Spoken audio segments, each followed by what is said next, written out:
Bonjour les femmes qui changeaient le monde, c'est Sylvie Damarante et aujourd'hui je voudrais célébrer avec vous les 2 ans que je viens de passer sans aller sur Facebook.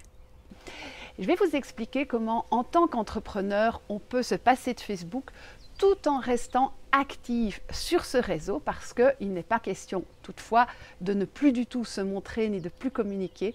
Je vais simplement vous donner mes trucs et astuces, ceux que j'applique depuis 2 ans et qui fonctionnent pour garder un lien avec sa communauté tout en s'épargnant soi-même de ce réseau qui est quand même très énergivore.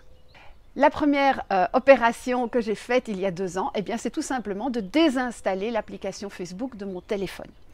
Je ne consomme pas Facebook sur mon ordinateur, donc j'avais uniquement ce petit bouton bleu qui venait me titiller régulièrement avec cette petite addiction que vous connaissez peut-être. Et donc en supprimant l'application, il n'y a plus moyen d'aller consommer l'information. Vous allez me dire, oui, mais c'est très bien, mais moi j'ai quand même envie de communiquer sur mes activités, sur mes valeurs à travers ma page professionnelle.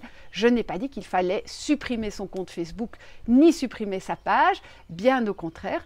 Mais vous allez installer à la place de Facebook l'application Business Suite qui va vous permettre de gérer vos publications et d'interagir avec votre communauté, c'est-à-dire répondre aux commentaires, répondre aux messages, surveiller et remercier pour les partages, voire même faire d'autres petites opérations et regarder également si tous ces efforts de communication portent leurs fruits puisque vous aurez accès également à vos statistiques. Un autre point qui a été un changement dans ma politique de communication, c'est de m'intéresser beaucoup plus activement à 2 autres réseaux qui sont Instagram d'une part et LinkedIn d'autre part, et à avoir une communication beaucoup plus diversifiée, un petit peu de contenu sur Instagram, un peu de contenu sur Facebook, un peu de contenu sur LinkedIn.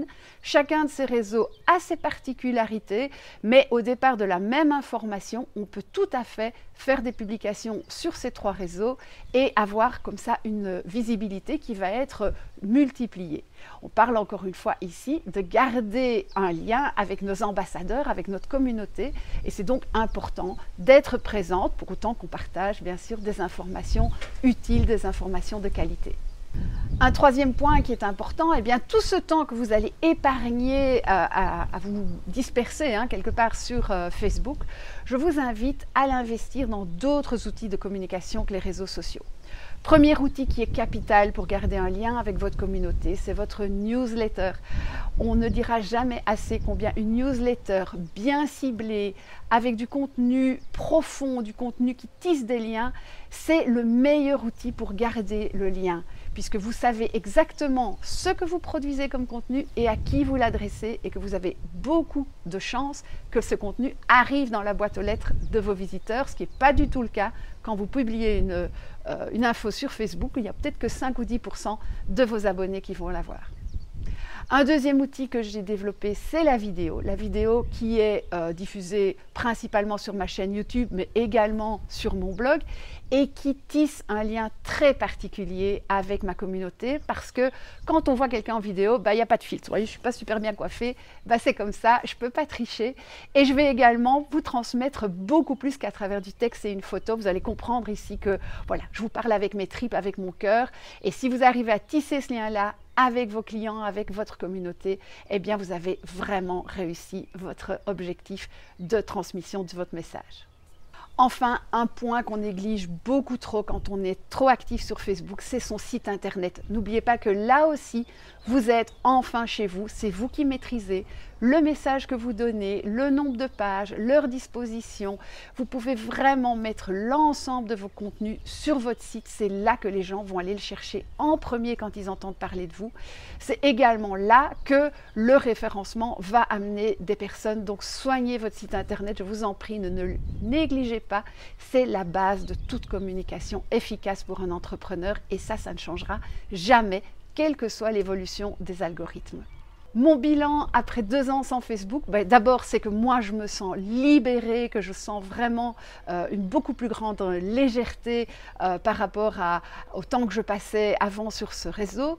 Je n'ai pas perdu en visibilité, bien au contraire, parce que des réseaux comme LinkedIn et Instagram ont compensé peut-être une certaine perte de visibilité quand j'interagissais avec d'autres. N'oubliez pas que je continue à publier sur ma page grâce à Business Suite, mais j'ai également bien développé ma communication en vidéo, en newsletter et continuer à alimenter régulièrement mon site avec des infos, des formations, des références, des exemples de ce que mes clients ont fait. Et ça a réellement porté ses fruits sur le long terme. Donc, je peux maintenant vous dire avec légitimité que cette stratégie fonctionne, mais surtout qu'elle va vous faire du bien à vous pour vous permettre de vous focaliser d'abord sur ce qui compte pour vous. C'est votre projet d'entreprise pour changer le monde. En tout cas, c'est tout ce que je vous souhaite avec ce témoignage et puis je vous dis à bientôt pour d'autres vidéos ou peut-être en formation. Ciao!